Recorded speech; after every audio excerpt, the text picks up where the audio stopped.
Assalamualaikum warahmatullahi wabarakatuh. Perkenalkan, nama saya Naila Syafira Iskawati dengan NIM G00244178 dari kelompok B9 Fakultas Kedokteran Universitas 11 Maret Surakarta, Prodi Kedokteran Angkatan 2024. Pada kesempatan kali ini, saya akan mengerjakan tugas pengganti praktikum 3 anatomi blok 2.3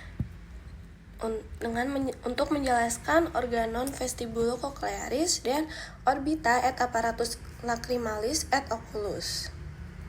Pertama, saya akan mulai dengan penjelasan organon vestibulocochlearis.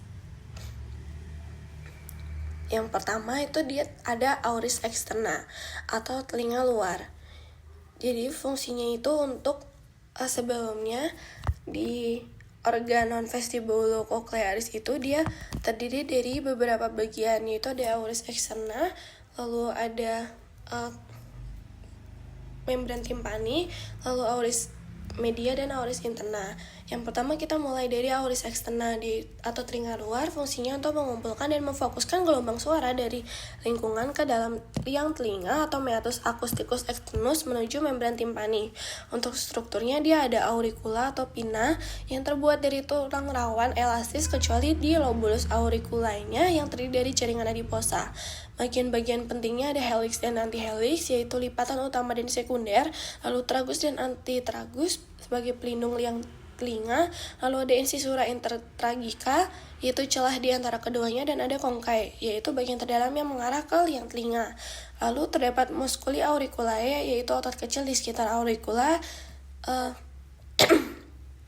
Fungsinya minimal atau rudimenter pada manusia, itu ada musculus auricularis anterior, posterior, dan superior. Lalu ada meatus acousticus externus dengan panjang kurang lebih 2,5 cm yang membentuk huruf S. Di sepertiga luarnya terdapat pars cartilaginea mengandung kelenjar ceruminosa, sedangkan di 2/3 dalamnya tersusun dari pars osea, yaitu kulit langsung melekat ke tulang. Lalu untuk neurovaskularisasi dari auris externa, itu ada arteri auricularis profunda atau arteri maxillaris, lalu ada arteri temporalis superficialis dan arteri auricularis posterior. Sedangkan untuk sarafnya dia terdiri dari nervus auriculotemporalis atau V3, lalu nervus auricularis magnus atau plexus cervicalis, ramus auricularis atau nervus vagus atau nervus 10, dan nervus facialis atau nervus 7. Berikutnya ada membrana timpani atau gendang telinga. Strukturnya itu dia membran tipis berbentuk oval yang miring pada sudut 55 derajat. Dia terbagi menjadi pars flaccida, dan pars tensa. Pars flaccida itu bagian atasnya yang lentur, pars tensa bagian bawahnya yang lebih kuat. Lalu dia terdapat landmark penting, yaitu umbo atau pusat cembungan, plica malearis, dan penonjolan processus lateralis osmalei. Fungsinya untuk mengonversi gelombang suara menjadi getaran mekanik yang akan ditransmisikan ke osikula. Lalu untuk vaskularisasi dan persalafannya, dia itu dari kulit luar ada nervus auriculotemporalis atau V3, ramus auricularis atau nervus 10, dan nervus facialis atau nervus 7. Sedangkan di mukosa dalamnya dia itu dari nervus glossopharyngeus atau nervus 9. Berikutnya untuk auris media atau telinga tengah. Dia itu di sini yang pertama ada cavum timpani atau ruang telinga tengah, di mana dia itu merupakan ruang udara dalam pars petrosal tulang temporale yang menghubungkan ke tuba auditiva atau eustacii, lalu nanti lanjut ke nasofaring, dan juga antrum mastoideum yang berlanjut ke processus mastoideus. Lalu terdapat dinding kavitas timpani. Di bagian lateralnya itu ada membrana timpani, di bagian medial ada labirin auris interna yang berlanjut ke fenestra vestibuli yang oval dan fenestra cochlea yang bulat. Lalu di bagian superiornya ada tegmen timpani yang berlanjut ke cranium. Lalu ada di bagian inferior ada bulbus vena jugularis, lalu di anterior ada muara tuba eustacii dan kanal nervus petrosus. Di bagian posteriornya ada aditus ad antrum mastoideus. Lalu terdapat osikula auditiva atau tulang pendengaran Di sini dia ada os malleus, incus, dan juga stapes yang berfungsi mengantarkan getaran dari membran timpani ke oval window. Lalu untuk ototnya ada musculus tensor timpani atau nervus V3 yang menarik malleus dan sehingga mengurangi transmisi suara. Lalu ada musculus stapedius dari nervus 7 dia menarik stapes sebagai pelindungan terhadap suara keras. Lalu ada tuba auditiva atau eustacii yang menyeimbangkan tekanan antara telinga tengah dan atmosfer. Dia terbuka saat mengunyah dan menelan. Lalu untuk struktur anatomisnya itu dia sepertiga osseus dan 2/3 cartilagineus. Berikutnya ada auris interna atau telinga dalam. Itu terdiri dari labyrinthus osseus, di mana merupakan rongga tulang berisi perilimfa yang terdiri dari vestibulum sebagai keseimbangan statik, lalu canales semicircularis sebagai keseimbangan rotasi, dan cochlea sebagai fungsi pendengaran. Lalu ada labyrinthus membranaceus, yaitu kantung dan saluran dalam labirin osseus berisi endolimfa yang berisi reseptor sensorik yaitu triculus dan sacculus sebagai keseimbangan linear, dan cristae ampularis atau ampula sebagai keseimbangan rotasi, serta organ corti sebagai fungsi pendengaran. Lalu terdapat cochlea yang berbentuk spiral atau 2,5 lingkaran dengan 3 saluran, yaitu skala vestibuli bagian atas, skala media atau ductus cochlearis di tengah atau endolimfa, lalu skala timpani di bagian bawah. Nah, organ of corti pada membrana basilaris itu sebagai tempat konversi gelombang ke impuls saraf. Nah, untuk mekanisme pendengarannya sendiri, dia itu gelombang suara masuk, lalu akan masuk ke MAE, lalu akan berlanjut ke membran timpani. Lalu untuk getaran, dia itu akan getaran ditangkap oleh osikula, yaitu malleus, incus, dan juga stapes. Nah, stapes akan mendorong fenestra ovalis, lalu terjadi getaran masuk ke perlimfa cochlea, lalu organ corti merespons, nervus 8 menghantarkan ke otak. Nah, untuk klinisnya, dia itu bisa dilihat dari tes Garputala, dia dapat membedakan tuli konduktif dan sensori neural, lalu juga bisa terjadi otitis eksterna, yaitu nyeri tragus gatal hiperemis, lalu otitis media, yaitu nyeri telinga dalam, demam, dan ispa, lalu auricular hematoma, yaitu darah di bawah perikondrium, risiko cauliflower ear, lalu cerumen probe atau tumpukan kotoran telinga, dan juga Meniere's disease atau tinnitus, vertigo, tuli sensori neural. Nah, berikutnya saya akan lanjut menjelaskan orbita et apparatus lacrimalis et oculus. Yang pertama di sini dia ada bagian cavum orbita.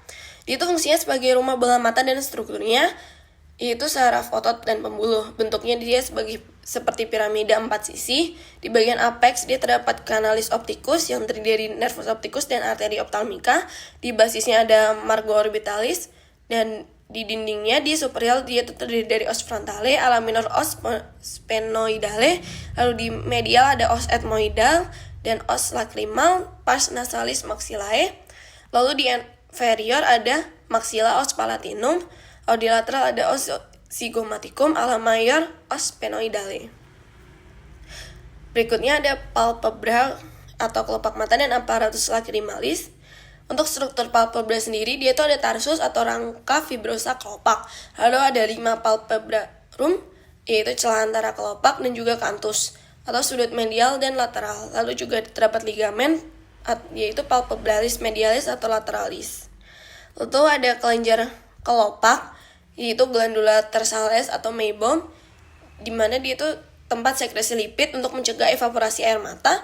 Dan juga ada glandula sebacea di folikel rambut, ada konjungtiva di lapisan mukosa pelindung kelopak dan bola mata.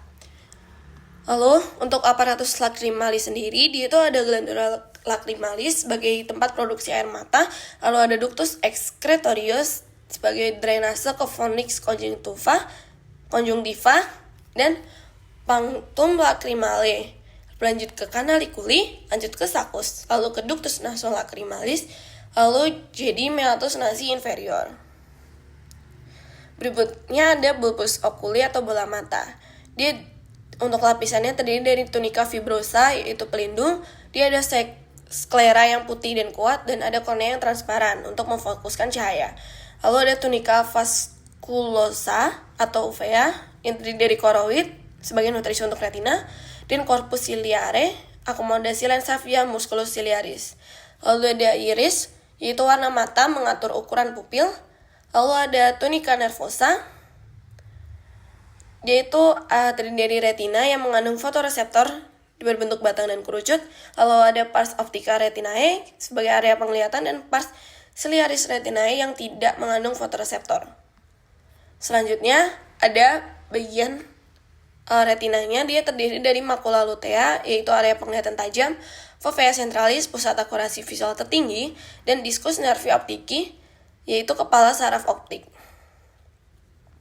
Nah, berikutnya ada media refraktanya. Dia itu dari kornea akan lanjut ke aqueous humor, lalu ke lensa, lalu ke vitreous humor yang berfungsi membiaskan cahaya ke retina secara fokus. Lalu untuk dia itu di sini ada muskuli ekstraokularnya. Dari 6 otot, yaitu musculus rectus superior inferior medialis lateralis dan musculus obliquus superior inferior.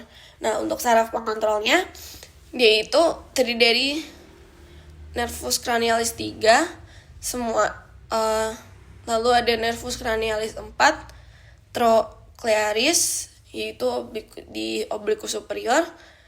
Lalu ada nervus cranialis 6 atau abducens di rectus lateralis. Lalu untuk neurovaskularisasi mata, di sini untuk suplai arterinya, dia itu sebagian besar suplai darah mata dan struktur orbita berasal dari cabang arteri optalmika yang merupakan cabang dari arteri carotis interna. Cabang-cabang penting dari arteri optalmika itu dia ada arteri centralis retinae yang menembus nervus opticus atau nervus 2 dan masuk ke retina. Lalu suplainya dari lapisan dalam retina terutama bagian non-foveal. Lalu terminalnya akan lanjut ke end arteri atau tidak ada kolateral. Lalu kalau misalnya terjadi oklusi bisa terjadi kebutaan. Lalu ada arteri, berikutnya ada arteri ciliaris posteriores atau brevis et longae, di mana brevis itu menyuplai karoid dan lapisan luar retina, sedangkan longae menyuplai iris dan corpus ciliare. Lalu ada arteri lacrimalis yang menuju glandula lacrimaris, kelopak mata dan konjungtiva lateral. Dia juga memberikan cabang ke musculus rectus lateralis. Lalu ada arteri supraorbitalis yang melewati foramen supraorbitale, di mana dia itu akan lanjut ke dahi dan scalp bagian anterior. Lalu ada arteri supratrochlearis yang menuju dahi medial. Lalu ada arteri ethmoidalis anterior dan posterior yang masuk ke kavitas ethmoid dan nasal, juga ikut suplai mendingan. Lalu ada arteri palpebralis medialis et lateralis menyuplai kelopak mata dan anastomosis dengan cabang arteri facialis.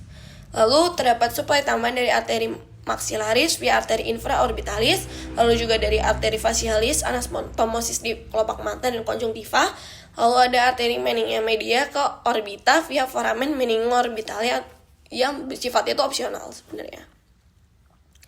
Lalu untuk drainase venanya, dia tuh ada dari vena centralis retinae, dia paralel dengan arteri mengalir ke vena ophthalmica dan akhirnya ke sinus cavernosus.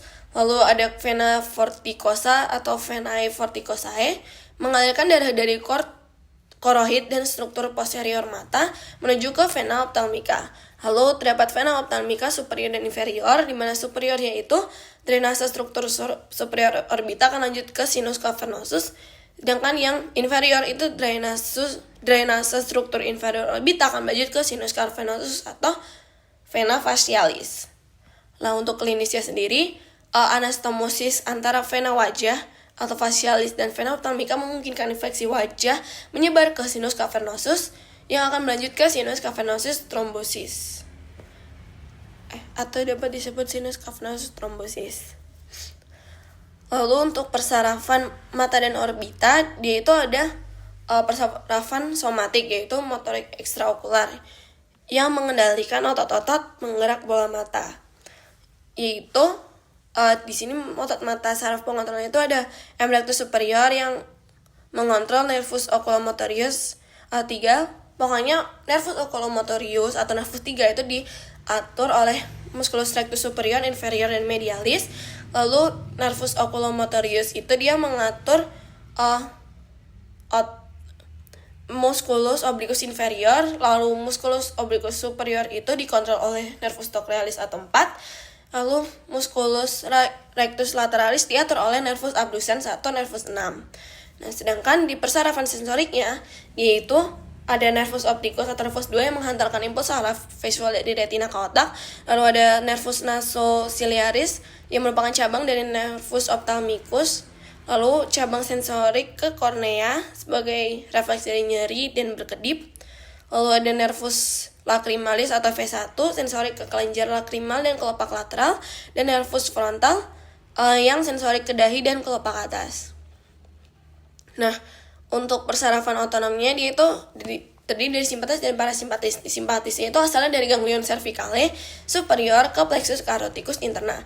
Dia masuk ke orbita via plexus artery ophthalmica yang berfungsi sebagai dia itu fungsinya ada dilator pupillae itu sebagai dilatasi pupil atau midriasis, lalu ada vasokonstriksi pembuluh darah orbita, lalu juga sebagai inhibisi sekresi glandular lacrimalis. Lalu untuk parasimpatiknya dia tuh asalnya dari nervus oculomotorius atau nervus cranialis 3 dan akan bersinaps di ganglion ciliare.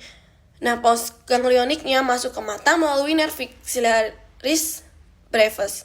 Fungsinya untuk itu ada musculus sphincter pupillae sebagai konstriksi pupil atau miosis, lalu ada musculus ciliaris sebagai komodasi lensa, lalu juga stimulasi glandular lacrimalis melalui cabang dari nervus facialis atau nervus cranialis 3 yang akan bersinaps di ganglion pterygopalatinum. Baik, itu yang dapat saya sampaikan dari praktikum 3 anatomi blok 2.3. Kurang lebihnya mohon maaf. Wassalamualaikum warahmatullahi wabarakatuh. Terima kasih.